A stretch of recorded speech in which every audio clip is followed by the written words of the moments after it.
Hello, everyone. Once again, this is Journey Enhancement YouTube channel.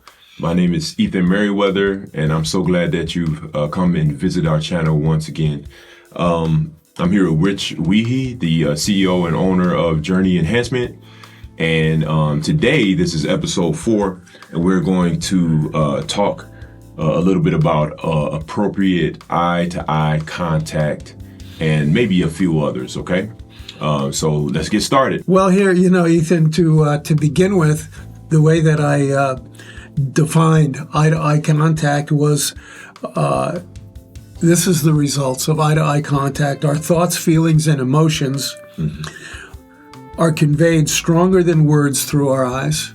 And I think I said in the last episode, if we got it, was the situation where my mother would tell me, hey, stop looking at me like that.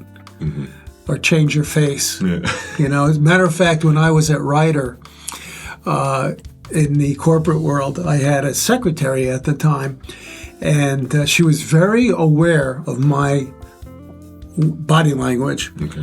And when I was under stress, she could tell by the look on my face that something wasn't appropriate. And she would come into my office and she would point at her face and say, the face. And that told me that I was delivering a message that was possibly making other people feel uncomfortable. Interesting. So how do you gauge that? Like, how do you know? One of the things about appropriate eye-to-eye contact, I've always thought is it took somebody outside of you to deliver the message to you, to make you aware of that. Sometimes it does. What I have learned now, remember that these keys that we're talking about have been in the process of developing in my life for years. Okay.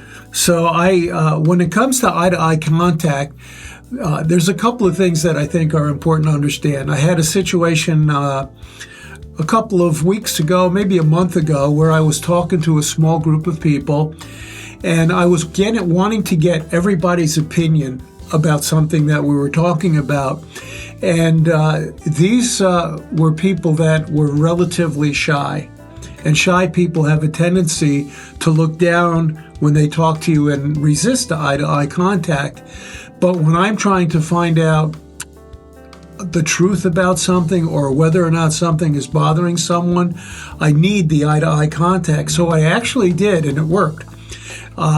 People started giving me feedback, and when I got to this one young lady, she wasn't looking at me in the eye, and I'll use the name Joan. I said, Joan, please look at me. And when she did, I smiled. And when I smiled, she smiled. And what was interesting, it kind of broke the ice, and it gave her a sense of security in the way that she was going to be talking to me. So if my awareness of eye-to-eye contact from other people is crucial when it comes to me wanting to discover what's on their mind. Okay.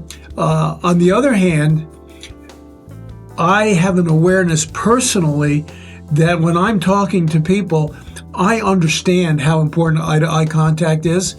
And so it's one of the basics in my ways that I communicate to make sure that my eye-to-eye contact is appropriate.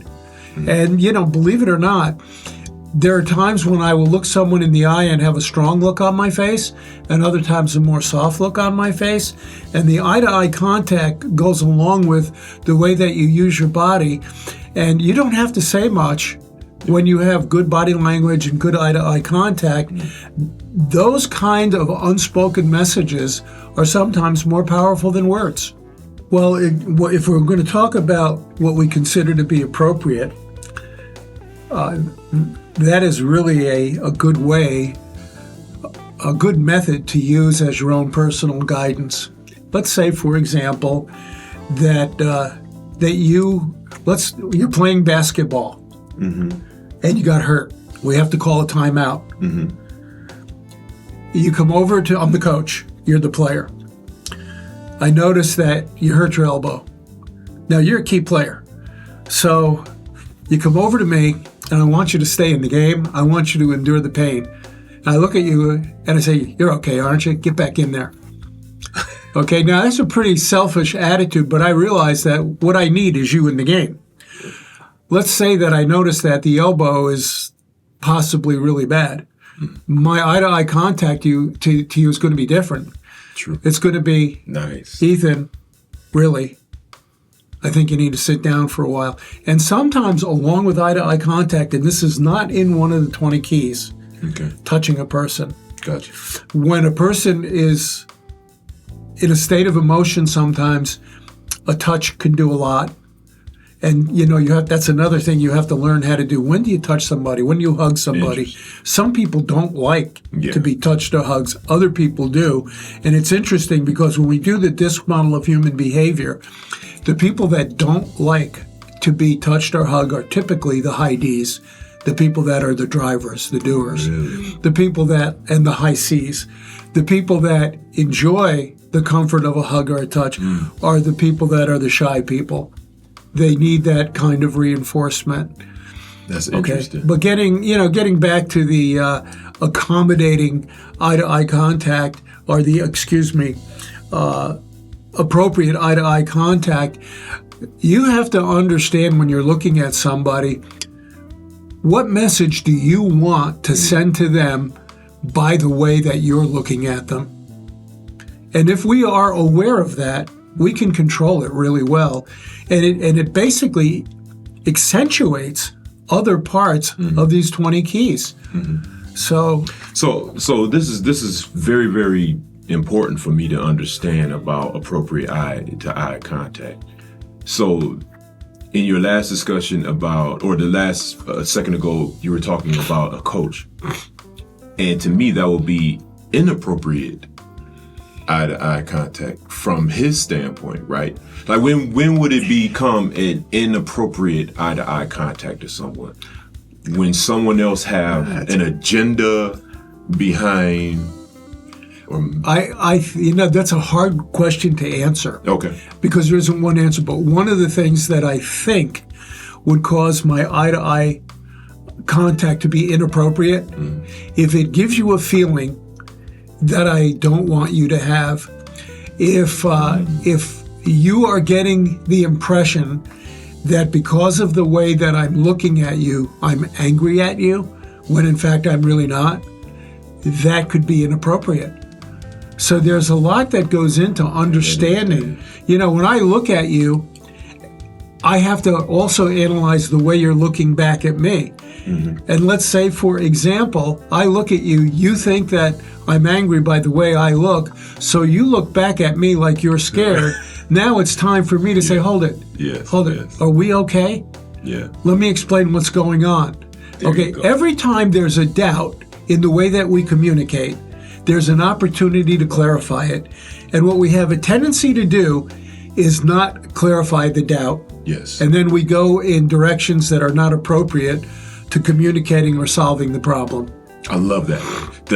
You said clarify the doubt, because right here I was just writing a note about the power of suggestion. Absolutely. You know what I mean? Because the thing is, it's like, what am I suggesting, or what am I receiving that is unfactual, or you're not sure about what's going on in a person's mind. You know what I mean? The message is not clear. Like exactly. You know. And I think, for me, one of the things that helps me to do well at what I do is, I think I mentioned that one of the things that I think I'm skilled at and gifted with is identifying the elephant in the room and knowing how to talk about it. Okay.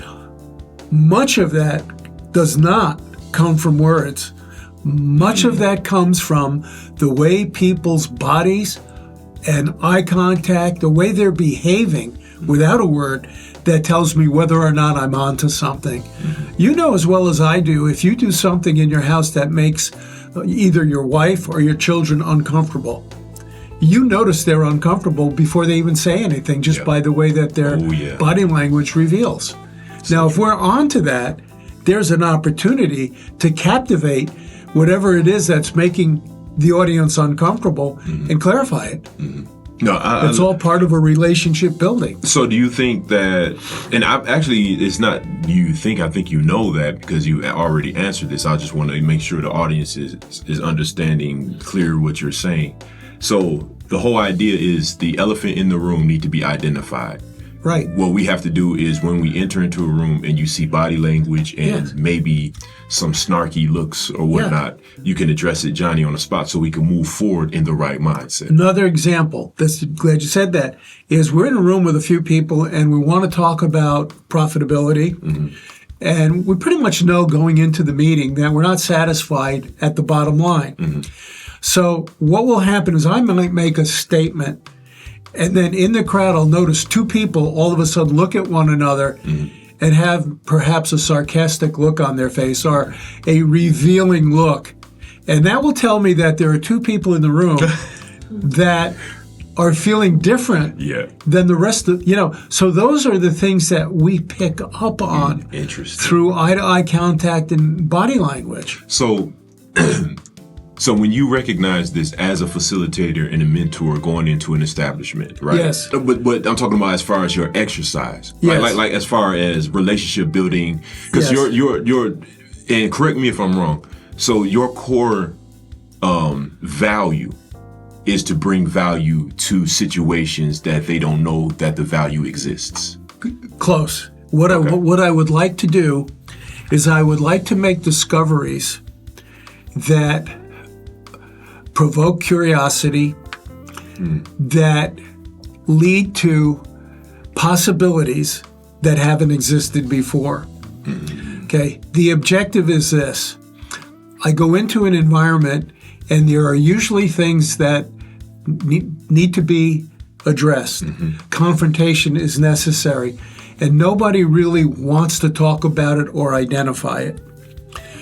One of the things that I use to help me discover what those things are basically the way that people are responding from a body language and eye-to-eye contact point of view. Now, once I notice that there's something that's making the team uncomfortable, there's a number of directions I will go. And number one is I may not do anything and realize that I said something that might be very sensitive, and now I have to figure out the best way to address it and the best time to address it.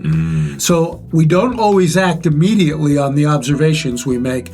That's where I think also in the 20 keys is we talk about timing.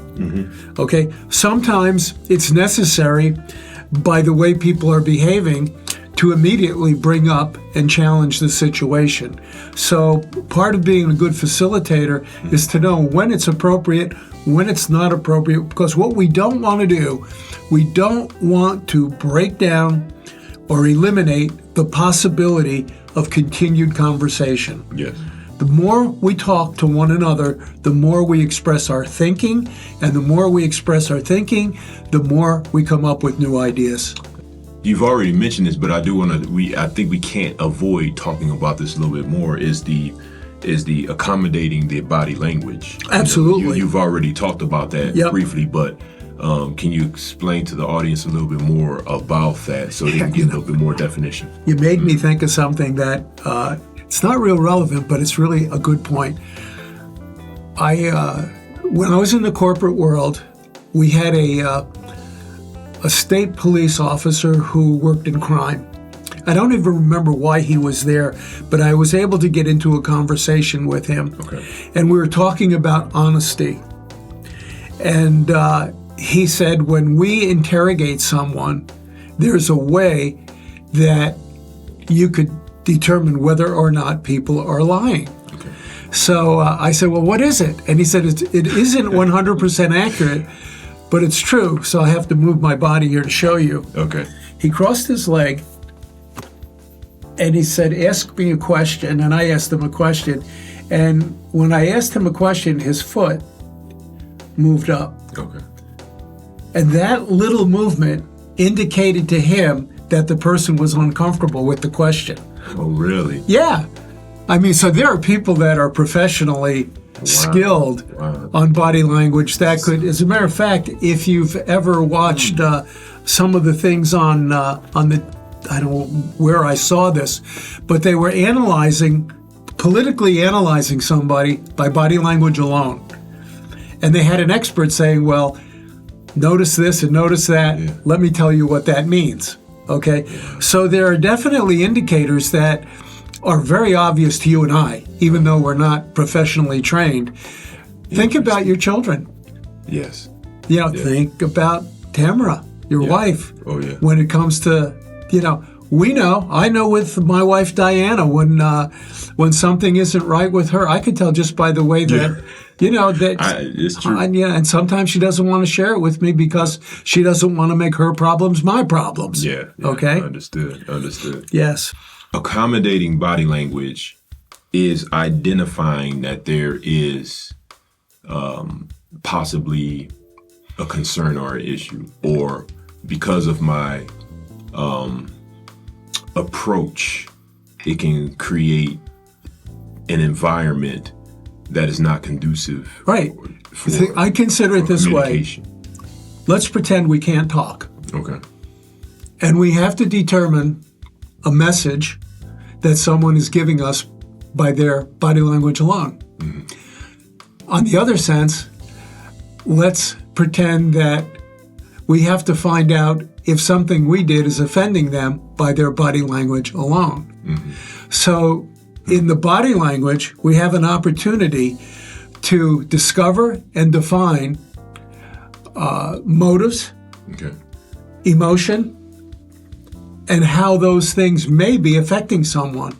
Mm. And what I think, some people are pretty good at noticing, hey, you look like you're a little bit disturbed right now. Is there something I said that's bothering you? Mm-hmm. But there are other people that will pass by it because they're not sure if they challenge it that they'll know how to learn how to handle the response.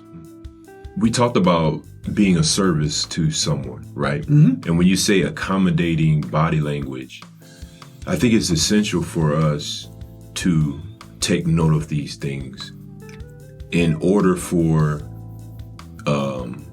the reason why I'm bringing this up is, do you really value the relationship? Absolutely. Or do you really value the gap that causes us not to have a relationship that's needed? Exactly.